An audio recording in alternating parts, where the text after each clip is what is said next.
حضرت ابو ذر غفاری رضی اللہ تعالیٰ عنہ بیان فرماتے ہیں کہ مجھے میرے خلیل نے 7 باتوں کا حکم ارشاد فرمایا۔ خلیل سے مراد نبی پاک صلی اللہ علیہ وسلم فرماتے ہیں کہ مجھے نبی اکرم صلی اللہ علیہ وسلم نے چند باتوں کا حکم ارشاد فرمایا۔ پہلی بات یہ کہ بحب المساکین والدنو منہم، کہ جو مسکین لوگ ہیں، فقیر لوگ ہیں، سادے لوگ ہیں،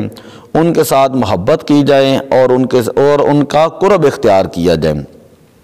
وَآمَرَنِي، اور مجھے حضور علیہ الصلوۃ والسلام نے حکم دیا دوسری بات کا کہ ان انظر الی من هو دونی ولا انظر الی من هو فوقی، کہ میں اس شخص کی طرف نہ دیکھوں دنیاوی معاملات کے اندر جو مجھ سے کمزور ہیں، ولا انظر الی یعنی انظر الی من هو دونی۔ حدیث پاک کا مطلب یہ ہے کہ حضور علیہ الصلوۃ والسلام نے حکم دیا کہ میں اس شخص کی طرف دیکھوں کہ جو دنیاوی معاملات میں مجھ سے کمزور ہے، یعنی دنیاوی طور پر مجھ سے کمزور ہے، تو میرا حق بنتا ہے کہ میں اس کا خیال رکھوں اور اس کی طرف دیکھوں، اور پھر میں اللہ تعالیٰ کا شکر ادا کروں کہ جو اللہ نے مجھے نعمتیں دی ہیں۔ ولا انظر الی من هو فوقی، اور میں اس شخص کی طرف نہ دیکھوں کہ جو مجھ سے بلند ہے۔ اب دنیا کے اندر یہی چیز رہ گئی ہے کہ اس کے پاس نئی موٹر سائیکل ہے تو میرے پاس بھی ہو، اس کے پاس گاڑی ہے تو میرے پاس بھی ہو، اس کے پاس گھر ہے تو میرے پاس بھی ہو، اس کے پاس موبائل ہے تو میرے پاس بھی ہو۔ تو ولا انظر الی من هو فوقی، اس چیز کا حضور علیہ السلام نے حکم ہی نہیں دیا۔ فرمایا کہ جو دنیاوی طور پہ تم سے اعلیٰ لوگ ہیں ان کی طرف نظر نہ کرو، بلکہ جو تم سے کمزور لوگ ہیں ان کی طرف تمہیں دیکھو، تاکہ اللہ تعالیٰ کی جو دی ہوئی نعمتیں ہیں ان کا تمہیں شکر کرنے کا موقع ملے گا۔ وَآمَرَنِي أَنْ أَصِلَ الرَّحْمَ، اور مجھے یہ حکم دیا ہے کہ میں صلہ رحمی کروں، وَإِنْ أَدْبَرَنْ، اگرچہ میرے عزیز و اقارب مجھ سے کتنے ہی دور کیوں نہ بھاگیں۔ حضور علیہ السلام نے فرمایا کہ جو تمہارے رشتہ دار ہیں ان کے ساتھ صلہ رحمی کرو، وَلَوْ بِالسَّلَامِ، اگرچہ ان کو سلام کے ساتھ ہی ان کے ساتھ قربت رکھو، یعنی زیادہ کچھ نہیں کر سکتے تو کم از کم سلام دعا جو ہے وہ ان کے ساتھ ضرور رکھو، بالکل سلام ہی ختم نہ کر دو۔ آگے وَآمَرَنِي اللہ اسأل احدا شیئا، اور یہ حکم دیا ہے کہ میں کسی سے کوئی چیز نہ مانگوں۔ وَآمَرَنِي أَنْ أَقُولَ بِالْحَقِّ وَإِنْ كَانَ مُرًّا، اور حضور علیہ الصلوۃ والسلام نے مجھے حکم دیا ہے کہ میں سچی بات کہوں، وَإِنْ كَانَ مُرًّا، اگرچہ سامنے والے کو کتنی ہی کڑوی کیوں نہ لگے۔ آج یہی مسئلہ ہے اور یہی سارے معاملات کی خرابی ہے کہ لوگ کہتے ہیں صلح کلیت جیسے لوگ ہوتے ہیں، دوغلے قسم کے لوگ ہوتے ہیں، وہ کہتے ہیں جی بات آپ کر سب یہ بات چھوڑ دیں، یہ بات نہ کریں، ایسی بات نہ کریں، وہ کرتا ہے تو کرنے دیں، آپ کو اس سے کیا غرض ہے، وہ جو مرضی کریں۔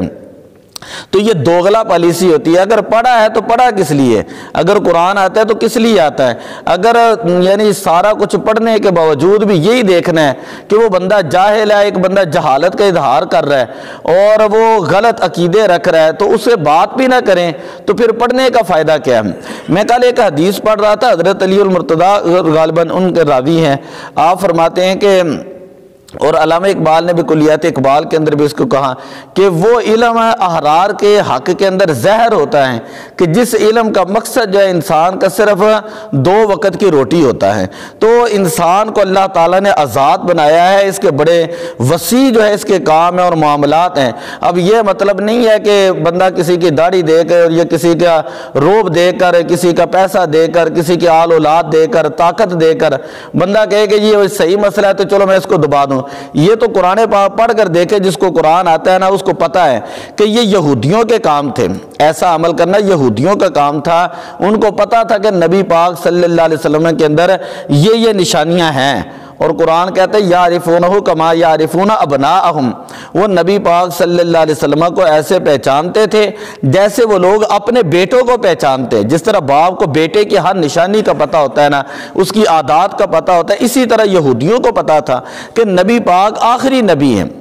لیکن انہوں نے دنیا کی شہرت کے لیے، دنیا کے پیسوں کے لیے، دنیا کی عزت کے لیے وہ نشانیوں کو چھپایا تاکہ ہم اسی طرح لوگوں سے نذرانے وغیرہ لیتے رہیں، اسی طرح ہمارے کام ڈنگ جو ہے وہ سارے چلتے رہے، ڈنگ ٹپاؤ پالیسی جسے ہم کہتے ہیں۔ تو آج بھی مسجدوں کے حالات دیکھ لیں، محلوں کے حالات دیکھ لیں، معاشرے کے حالات دیکھ لیں، پتہ بھی ہے کہ یہ بندہ عقیدے کا ٹھیک نہیں ہے، لیکن لوگ پھر اس کے ساتھ رشتہ داریاں کر رہے ہیں، پھر لوگ اس کے ساتھ جو ہے نا وہ بیٹوں کی شادیاں کر رہے ہیں، بیٹیوں کی شادی کر رہے ہیں۔ بھئی اگر وہ غلط عقیدے کا ہے، اگر آپ یہ سمجھتے ہیں اس کا عقیدے کا تعلق اس بندے کے ساتھ ہی ہے، تو آپ وہاں پر جا کر کیوں پنگا لے رہے ہیں؟ آپ کو تو پتہ چل گیا ہے کہ وہ بندہ عقیدے کا غلط ہے، تو آپ اس سے اوائڈ کریں۔ علم کا تو یہی مقصد ہوتا ہے، علم کا مقصد یہی ہے۔ اگر پڑھ کر بھی اسی طرح ہی گاندھی کھانا ہے تو پھر فائدہ کیا ہے؟ تو خیر بات یہ ہے کہ نبی اکرم صلی اللہ علیہ وسلم نے فرمایا کہ مجھے،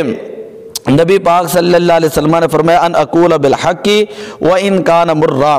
کہ میں سچی بات کہوں اگرچہ وہ کتنی ہی کڑوی کیوں نہ ہو۔ وامرنی اللہ خاف فی اللہ لومۃ لائم، اور اللہ تعالیٰ کی ذات کے حوالے سے میں کسی کے ملامت کرنے والے کی ملامت کا خوف نہ رکھوں، کہ میں کسی شخص کے جو باتیں کرنے کا خیال نہ رکھوں۔ سادے الفاظ میں کہ ایک بندہ نماز پڑھ رہا ہے، دوسرا بندہ اس کو باتیں کر رہا ہے، ایک بندہ داڑھی رکھ رہا ہے، دوسرا اس کو باتیں کر رہا ہے، ایک بندہ دینی معاملات کے اندر لگا، لوگ کہتے ہیں یہ بندہ مسیتڑ ہی بن گیا ہے، تو ہمیں ان لوگوں کی باتوں کی کوئی پرواہ نہیں ہے۔ ملامت کرنے والے کی ملامت کو شریعت کے اندر جو ہے نا کسی قسم کا اس کا خوف نہیں رکھنا چاہیے۔ ہاں اگر کوئی بات ہے تو دنیاوی طور پر کوئی بات ہو تو پھر بندہ کو بات کرتا بھی ہے، لیکن دین کے معاملے کے اندر اگر کوئی بندہ کہتا ہے تو نے دستار کیوں پہن لی، تو نے ٹوپی کیوں پہن لی، تو نے داڑھی کیوں رکھ لی، تو نماز کیوں پڑھنے لگا ہے، تو نے یہ معاملہ کیا، یہ کام کرنا شروع کر دیا، تو اب اس بندے کی بات کا اعتبار نہیں کیا جائے گا۔ وَأَمَرَنِي أَنْ أُكْثِرَ مِنْ قَوْلِ لَا حَوْلَ وَلَا قُوَّةَ إِلَّا بِاللَّهِ، اور حضور علیہ الصلوۃ والسلام نے مجھے حکم دیا ہے کہ میں کثرت کے ساتھ لا حول ولا قوۃ الا باللہ اس کا وظیفہ کیا کروں۔ فَإِنَّهُنَّ